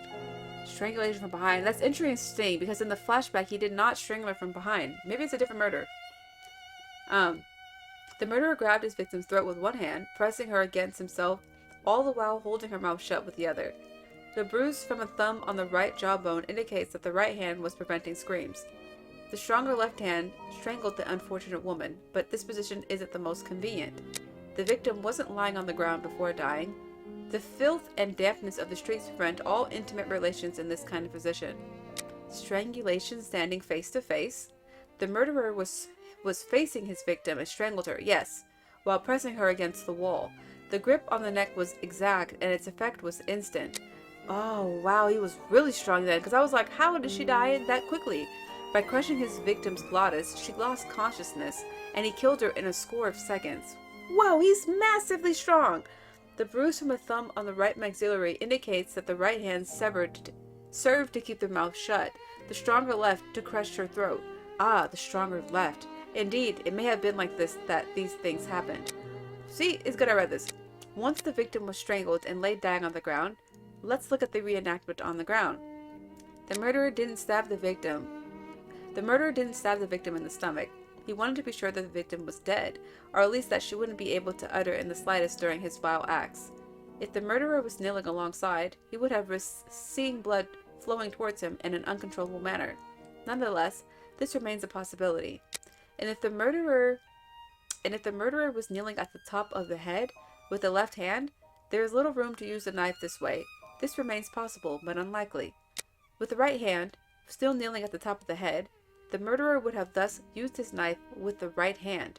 Bro, is this possible? Is this likely? Astride the victim. Okay, he's giving multiple scenarios, like multiple ways this could have happened. This is really interesting to me. Astride the victim. This is if he's straddling her. If the murderer uses his right hand, he has no room. Is it astride? Astride has to be on top, right? Or is it near? Is it next? I don't know. Okay. If the murderer used his right hand, he had no room, and the mortal would have been located to the right more so than the left. Like the mortal wound? What are you talking about? But this remains a possibility, although unlikely. In using the left hand, the murderer was able to make the different wounds to the neck. The wounds observed could actually have been made with the left hand. Conclusion. The victim was certainly dead before being laid down. The heart stopped. Blood flowed under the effects of gravity and not in heavy spurts, which would have stained half the road. in this position on the back, the blood spread and would have soaked the part of her clothes in contact with the ground. This providential sponge would have prevented the killer from being covered with blood, at least with regards to his legs. Our actions that night didn't alarm anyone. The victim's business was even more discreet. By acting in silence, we were proved something. The crime definitely took place here, given the state of this woman's wounds. Any possible movement would have left a mess of prints around the body, and there weren't any. But the victim and her murderer were able to come here without making noise, searching a quiet location. Subsequently, the murderer was then able to be committed without police cry. So he's an organized guy. You know, he's doing a gruesome crime, but it's very organized. It seems like thought out. Methodical. Okay, Baker Street, September 2nd, 1888, Bucks Row. This day and night passed in Whitechapel were full of instruction. Regarding the murderer, we know very little, and in any case, no more than the police. It's a man, certainly, given the presumed strength. We have discussed the possibilities of right-handed and or left-handed, an unconventional lateralization of, or the possibility of ambidexterity, but the given facts could help us to guess what might have pushed the murderer to act this way. Revenge is a possible motive. The ferocity against the victim might be the expression of a deep resentment, a veritable hatred. Yeah, of women, but with a nuance. We have every reason to think that the victim considered her murderer to be a regular client. She acted with him as if he was a trick like any other. Discreet location, not particularly neat or festive. She didn't or barely knew her attacker, or perhaps didn't recognize him. If revenge was the motive, our murderer wanted to charge Polly Nichols with a deed that he considered as being extremely serious and which she had neither the knowledge nor memory of when they met that night. A thorough police investigation into the victim's past will bring us the answer to this question. Love can certainly lead to many a drama, but we must consider that the victim didn't know her attacker.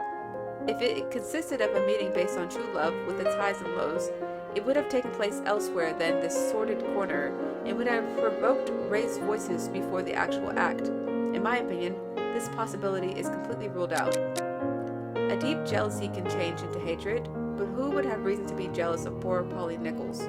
Furthermore, you never know. Furthermore, we know for certain, or almost, that it was a man. Men can be jealous of women? Unless we opt for a woman with an iron grip disguised as a man in order to lure her rival to a secret location.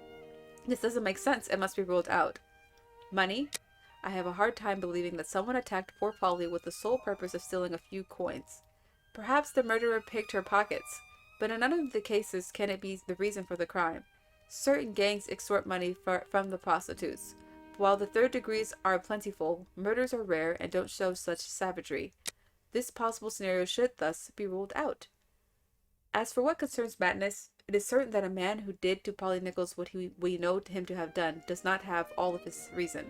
But I will qualify that the work is not that of a crazed madman, a bloodthirsty beast good for nothing but a straitjacket. Our man has shown himself to be cunning, patient, and calculating. He is certainly well integrated in our society and bided his time in order to give free rein to his insanity. I think that there is, generally speaking, a method to his madness. A deep reason like another motive or a specific relation with the deceased, or even both. Black magic? I am not terribly interested in the occult sciences, and I could not link Polly Nichols' suffering to a secret cult or satanic ceremony, or I don't know what. Let's give the benefit of the doubt to this motive for the moment, as a thorough police investigation will either confirm or invalidate it. Furthermore, I know that the body has a great symbolic value in the mind of certain people, and can be considered as mystical or magical depending on the beliefs, and the Christian religion is no exception. But yet again, I am no expert in the matter. Alright, that is information.